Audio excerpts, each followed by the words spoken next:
Yo, this is DM Rodriguez. This is a process video with commentary on a basic method that I have for coloring digitally. And yeah, this is the Chad in Amsterdam illustration I did. And basically, I start out with putting down my darker color. And then I proceed to pull out colors that are going to be lighter. Now I use two layers of the same color. Obviously, I change the opacity on a bottom layer, and then a top layer I can get a more of a shadow effect as I'm pulling out the highlights on the top layer, choosing various lighting. Now the lighting comes from different sources. So when you have an illustration that you're coloring, and I'm not the best colorer, but I was paid to color, so I would actually like to see this illustration colored in flats, 80s style flats, or to have somebody else color it, because like I said, I'm not um, schooled. I can paint a portrait from sight, from reference, very on point. But when it comes to drawing stuff from imagination and you think you light sources without reference, it's difficult. So basically, I'm laying down the flats everywhere, and this is hard color. I'm using as you can see up on your top, the brush I'm using is just a simple circle, just a hard brush.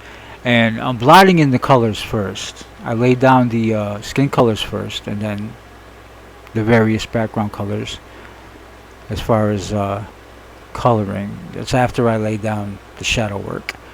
Now in the shadow work, I'm using two different types. I'm using hard and soft. One layer is hard, the other is soft,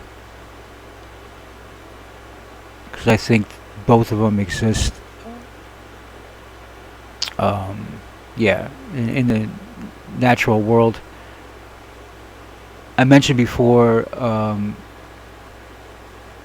a color theory method where I use a violet for shadows rather than gray, and it also works with oil paintings too. And I'm not saying you don't, you know, I'm not saying you shouldn't use gray. I'm saying if you want to use gray, look at there's beautiful black and white, especially in cinematography, film, photography. Black and white is beautiful. So yeah, use gray. If you're gonna use it with color, you're gonna muddy your colors. Even in digital, digital is light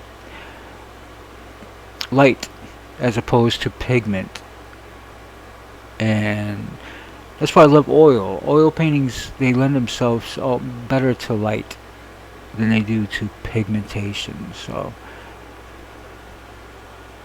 in other words, they're kind of translucent. Like you can have a layer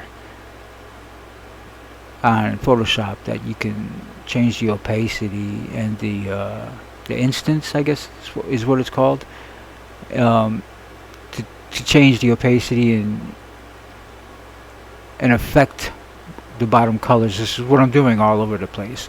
And if you can read what's going on, which this is sped up, so you can see the millions, I'm saying probably billions, I don't know, of moves that I had to make to color this image. And the same goes for the illustration.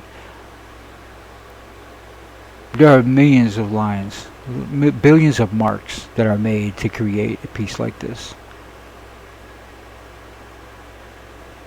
And when people say, oh, you know, it's easy for you. Yeah, it's easy for people who illustrate, who've done this for either a living or because they love it and they've gotten to a level where they're comfortable with the illustrations out of imagination or memory that they do. There's billions of marks, man, and those people deserve credit because it's easy for them because you know they put their soul into learning how to do it. So therefore, just because it's easy for them doesn't mean you get a freebie, right? That's very hard to come by. So these people deserve to get top dollar. All right, so you can see the snow right here. I will admit, right? Everyone does it. I went to Google. I looked for snow on black, right? And I brought it in and manipulated it from there, so I can use the snow dots rather than go about and do it myself. This is a lot of it is shortcut as far as method, and same thing with her. I guess her lace leg tights. Now all this references from Chad. When I say reference, I don't mean photographs. I mean details. Like, I want a guy. I want this certain guy, and he actually did send me photo reference, but I winged it, and I just freestyled an image based on all the photos, reference, and stuff like that. And as you can see, I try to compose it in a composition that would be basically centered. You know what? Let's see. You can see right the horizon and your eye level. It's about the same as the girl in the box cart pointing the AK. So yeah, it's the same level. So as we look up from her, things tend to go up like towards a center top, and as we look down below, things seem to like widen out and explode. So I don't know. All this stuff was taken into consideration. So I'm trying to color it as fast as I can. And granted, I did color this really fast. This 8 minutes is a time lapse, but yeah, this is probably about maybe 3 to 4 hours complete of me straight coloring this. So if you want to see that video, I won't upload it because that'll take me forever to upload. So you're stuck with this. And as you can see, pulling through here. I'm going to pause it real quick just to talk about real quick where I'm coming right now. As you can see, I've got several layers going over layers, and I'm trying to bring this figure out. So in the background, you can see, I don't know, faded layers on top of the actual inks. I'm trying to use basic effects that I would use in oil painting. But as far as this is concerned, to be honest with you, I've never done an oil painting out of imagination. It's always from photo reference. It's usually portraiture. Although I have imagined backgrounds on that portraiture, but you can see when you pull in close all the little pixel. People who do digital know what I'm talking about. Like the pixel errors that were not colored, and usually when it goes to print, you can't see all that stuff. But if you're a stickler, you got to get those. You really do. And I wish I was more of a stickler to that stuff. So, all right, I'm playing with the instance opacity just to feel it out, as you can see with this headlight I got going here. Now also, I was, as far as the Vespa that our man whoever the fuck he is, being Black Pete or Swarte Pete, this guy, right, I decided, you know what,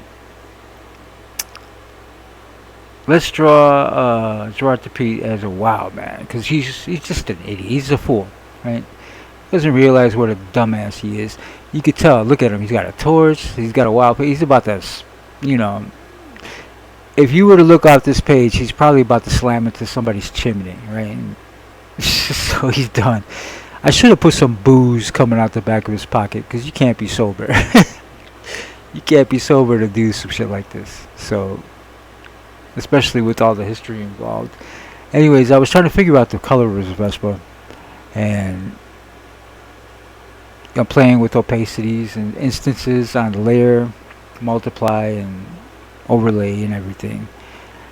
And like I said, I did this very fast.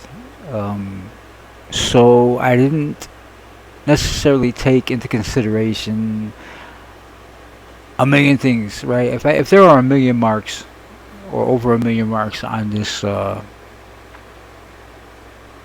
illustration, then I didn't take in consideration extra. And there's the logo right there on top, just a cherry. I love that logo, man. That make it sweet. T-shirt on a black T-shirt, bam. Not huge, right? But like in the center. Like if this were a T-shirt right here, right? It would be right here. Just yeah, basic STP type logo, and 4 inches across, maybe 5. So yeah, there's I would actually like to see. You can see I took in consideration the gun blast, the shadows. Shadows coming from behind, right? From this light here, it's not the best. Like I said, I'd like to see somebody else. I'd like to see it in flats. Um, Old school, 1980s, right? But yeah, it still looks good. It looks like a big old, explosion of color. And to me, that I've never been to Amsterdam, but that to me, I guess when I think of Amsterdam, an explosion of color and oddities, I guess, cultural oddities. And hey, listen, there's two kinds of art: religious and circus. And who doesn't like going to the circus, right? Anyways, check out Chad in Amsterdam.